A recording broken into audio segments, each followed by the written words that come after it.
10 weeks now, number 3 stood empty.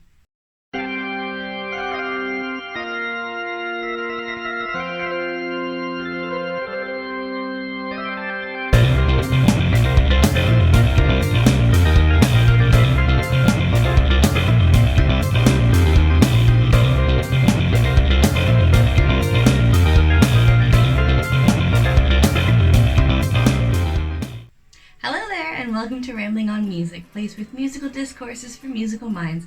I'm Holly Q, and today I'm going to be doing an unboxing video, bit of a review, on one of my favorite albums. It's a really interesting psychedelic album, and it comes from a really interesting time in history. It was produced in Abbey Road Studios in 1968, just 1 year after the infamous Beatles' Sgt. Pepper's Lonely Hearts Club Band and Pink Floyd's Piper at the Gates of Dawn. Funnily enough, the producer who produced this album was also the engineer for Pink Floyd's Piper at the Gates of Dawn. And if that doesn't give it away, I'm sure this album cover will.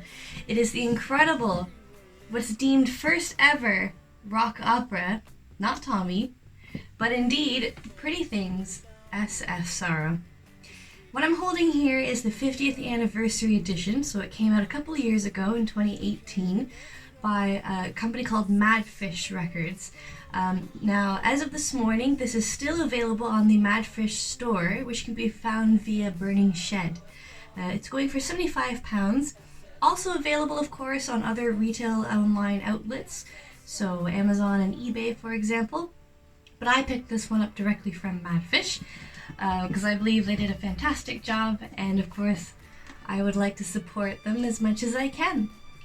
So this is an incredible box set here. It's very big, and you know what, for $75 it's quite reasonably priced considering other box sets that are available, also from Madfish, like Steve Village and Gentle Giant, but those now are little mini fortunes, and I have very little hope of ever being able to get them. But alas, I will not be too upset because I have the S.F. Sorrow, one of the most quirky and interesting albums in my collection. I always get estranged looks when I'm driving past blasting out this album. Uncultured swine, I tell you. They just don't understand a good thing when they hear it. So, we're gonna open this box. First thing that we see... Oh my gosh, come on. Oof, it's a bit tight. Right, so the first cover here, and then a nice little inlay here representing the inside cover of the original mono UK version. So, speaking of which, this here is the sticker that I very carefully took off before unveiling the shrink wrap. So it just says what's in it. So it's a bit of a spoiler, really. We'll put that aside. Gosh. So first up we have this is basically a replica of the UK mono version. Mono? Because it is a mono version. It originally was released with 2 versions, stereo and mono. Like this box set also comes with stereo and mono, but the stereo looks a little bit different, and I'll get into that in just a minute. So this is the mono version of this box set, reminiscent of the UK cover. Very beautifully restored and well done. It's just missing that little Columbia and EMI label in the corner there. And that's the back, nicely restored as well, which is great because you see so many original copies or older copies of these, and the covers are so battered and beat up and scuff marks all over. So it's nice having something like this where you can see the original detail in the artwork and not be distracted by scuffies. So inside, again, really nicely touched up here, beautiful colors, quite similar to the original. I'm not sure if the original was this bright, but it's beautiful. And it also has the narration parts as well as the lyrics, like in the original. I won't go into too much detail on the history of this album and the artwork. I will mention that they didn't have the budget for an album cover, so Phil May, the singer of The Pretty Things, designed it himself and put it up to save costs, but I think it's a really interesting piece of art. Same with the inside. And the back, I believe, was taken by Dick Taylor, the guitarist. That's a photograph he set up. So that's really, really cool. Now, moving on. In this set, there's 4 LPs. So that's one LP, the mono version. This is the second LP, stereo. Now, this looks really strange. And it's because this is what some people deem as the Tombstone cover. This is what came out in the United States and North Americas. And there were some issues with this design because it would actually be cut out like this. And so sometimes when you're flipping through records, as you do in a store, this would get missed because of the shape. It's weird. It's interesting but weird. So this is the front. And then this is the inside. Again with the lyrics. I'm not gonna lie, I like this layout better for me because I find it easier to read. And then there's 3 different colors. So the lyrics are in black and the narration or the storyline is in blue. So when I follow along, I typically use this one as opposed to this one, trying to read in between all the funky colors. And then here's the back of the stereo version as well. A bit of a downside with this one, there's no sleeve, so I'm forced to like touch the vinyl, and I'm not really a big vinyl toucher kind of person. I like to kind of slide it out, but it doesn't really slide out very well with this one. But that's just me and my little idiosyncrasies. So, this next piece of vinyl, the remaining 2 albums, this is something I think would attract the interest of a lot of people who might already have various previous versions of the album. This is The Pretty Things Resurrection, and it was a live. It's basically the first time that they've played the entire album live.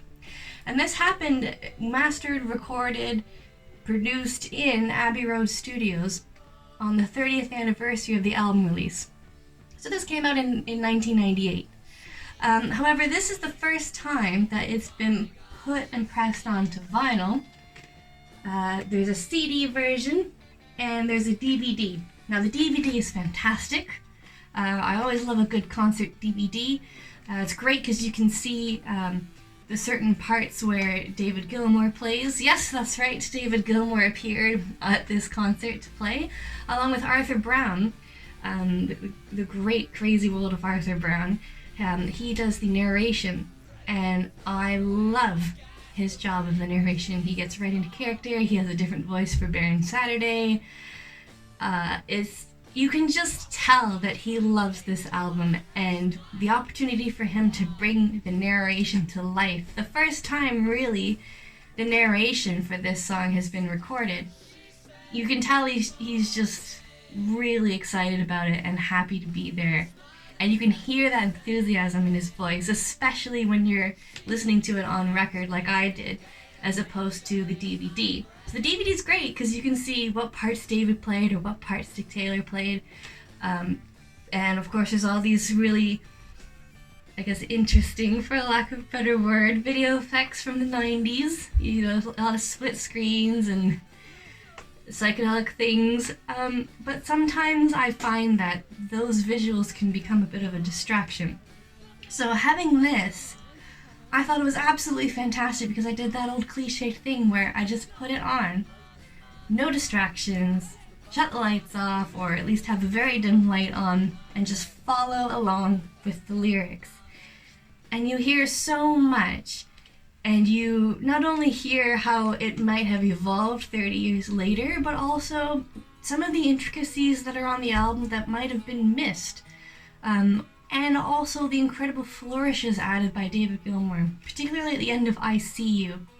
He did an incredible solo there, and it just really enhanced the speciality of that song. And I think having this was a really nice opportunity. Of course, CD, you get to hear it, but for me, I love that whole physical holding of a large object.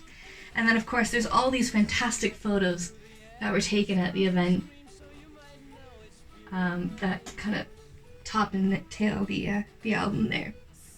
So it's nice to see that. And also there's a really interesting write-up here from Phil. This was in September of 1998. I'll just quickly read it. It's on the inside sleeve here, but I'm not sure if it appears anywhere else. I presume in the CD, but if you don't have that, I thought this was really interesting. The Pretty Things Resurrection. Excuse me please as I wipe a tear away from my eye. It's some time after 10:30 p.m. on Sunday, the 6th of September, 98. I'm in the artist's suite at the Abbey Road Studios, London, that deceptive Victorian edifice that at some point in the mid-60s became the second Liverpool cathedral. As the first ever live performance of S.F. Sorrow fades away down these hollowed corridors, the memories kick in. Twist, shout, help, soaked deep into the brickwork. 1967, Beatles on one side, Pink Floyd on the other, and with Norman Smith as fellow traveler, we are incarcerated here for almost a year in Studio 2, turning a short story of mine into the first rock opera, S.F. Sorrow. Field on acid, night bleeding into day, we worked on an idea and a direction that we hoped would give us a reason for staying on and playing on in a business that had become narrow and stale. That's the past. The present has just happened. After the big hand has swept across 30 rainbow years, the original cast reassembled with Mark St. John in place of Norman Smith, plus added family and friends. Tonight, we finally got through the universal communication of the internet to dot the I's and cross the T's, scatter the seeds with bracelets of fingers, and in front of an audience made up of a scrapbook of faces from the journey, performed S.F. Sorrow live. From Studio 2, there came the cry. Phil May, Notting Hill, September 98. So I thought that was really nice. So there's an introduction by Mark St. John, and then the first narration by Arthur Brown. I think this is a great little piece to have. And there's the back. So, moving aside,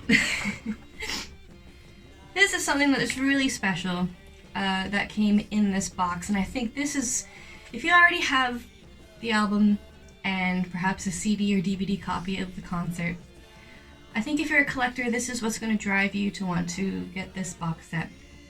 There's a little folder here. It says Memories of Abbey Road. And when you open the folder here, there's a bit of paperwork. These are all handwritten accounts of each individual band member's time at Abbey Road Studio and what it was like recording S.F. Sorrow. Now this is obviously a photocopy, but at the very bottom of each one, oh, not this one, sorry, Phil goes on a bit, there's a third page. At the very bottom, those are actual signatures from Phil. And then there's a nice little drawing on the back. This one here is Dick Taylor. So it's cool. You get to see what their handwriting is like. And it's just, to me, it's a really personal piece to have. I mean, they could have easily typed something out and then printed it, but I like that they took the time to personally write it out and share their experiences. This is Wally. Interesting writing. And that signature at the bottom there.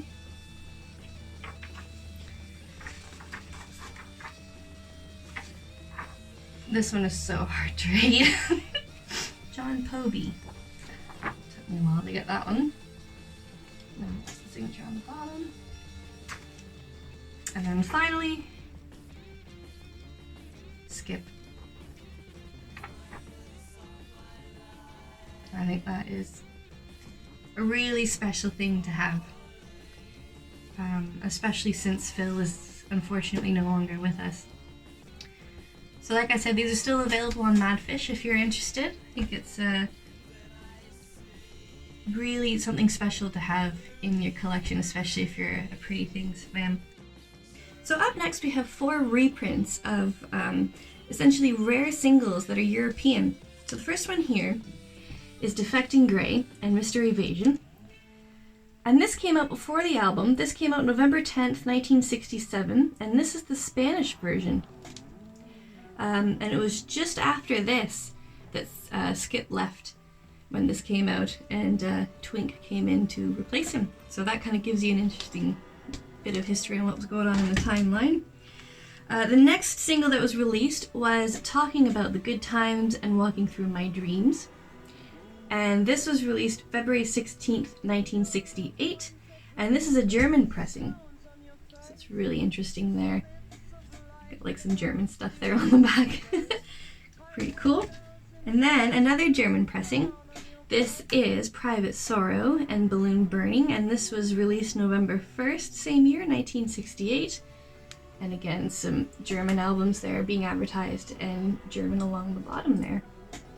And finally, we have The Loneliest Person and Barren Saturday.